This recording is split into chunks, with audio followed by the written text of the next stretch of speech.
Pour réaliser un aménagement extérieur, de nombreuses fonctionnalités sont regroupées dans l'onglet Paysages. Vous disposez entre autres d'une bibliothèque de végétaux liée à une encyclopédie botanique de plus de 7500 végétaux. Cliquez sur l'icône symbolisée par un arbre dans l'onglet Paysages pour accéder à cette bibliothèque. Sélectionnez un végétal dans votre catalogue et cliquez-le dans votre projet, que ce soit en 3D ou en 2D, pour l'insérer.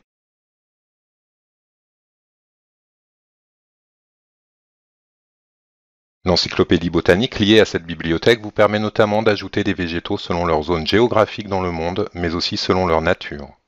Elle vous permet également de simuler des variations de croissance et saisonnières. Pour cela, rendez-vous sur le dernier icône des outils paysagers et au travers de la liste déroulante, sélectionnez Variations saisonnières pour simuler l'aspect de vos végétaux en fonction d'une date dans l'année. En changeant de date, vous visualiserez instantanément leur comportement saisonnier. Les aspects se trouveront modifiés, que vous soyez en hiver ou en été.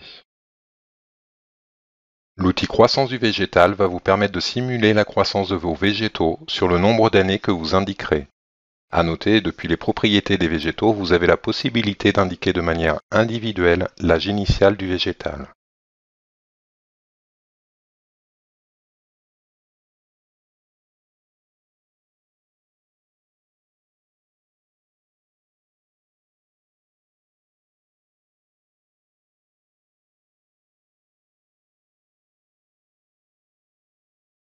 La fonction remplissage contient une bibliothèque de surfaces de remplissage liée au terrain. Vous y retrouverez des surfaces de terre et d'eau entre autres. Une bibliothèque de clôture est également présente pour matérialiser des grillages, des clôtures bois ou béton par exemple.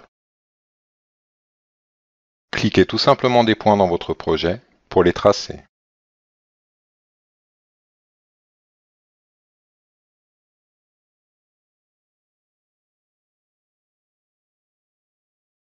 Un outil de terrasse vous permettra de tracer une terrasse bois composée selon les points que vous cliquerez pour définir son contour. Vous retrouverez cependant dans l'onglet Construction un assistant de conception de terrasse. Sélectionnez dans un premier temps une terrasse dans votre bibliothèque et encore une fois il vous est possible de compléter cette bibliothèque en paramétrant un type précis de terrasse.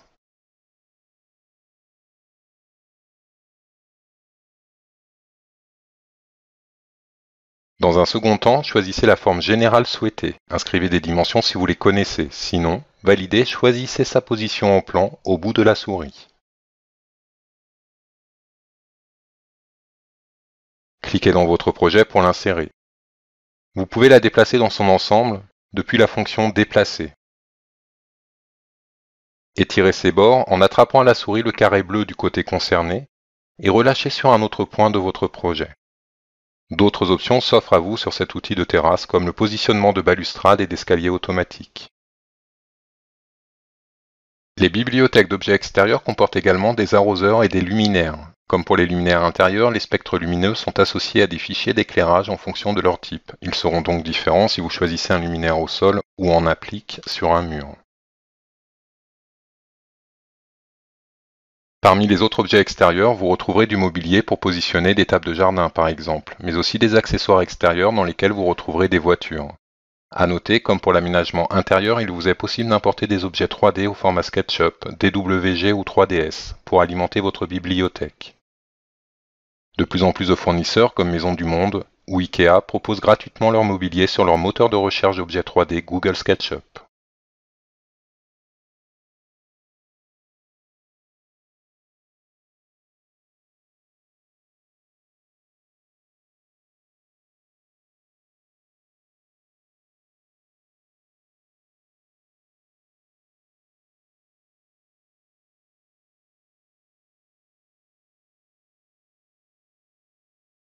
Afin d'augmenter l'aspect réaliste de votre projet, il vous est possible d'apporter une matière végétale sur la maquette du terrain actuellement grise, mais aussi de changer l'image d'arrière-plan par la photo du terrain réel. Cela permettra entre autres d'anticiper la réalisation de l'intégration sur site de votre projet pour un permis ou une demande de travaux. L'aspect du terrain ainsi que l'image arrière-plan sont modifiables depuis les paramètres du logiciel, accessibles dans le menu Paramètres en haut de votre espace de travail.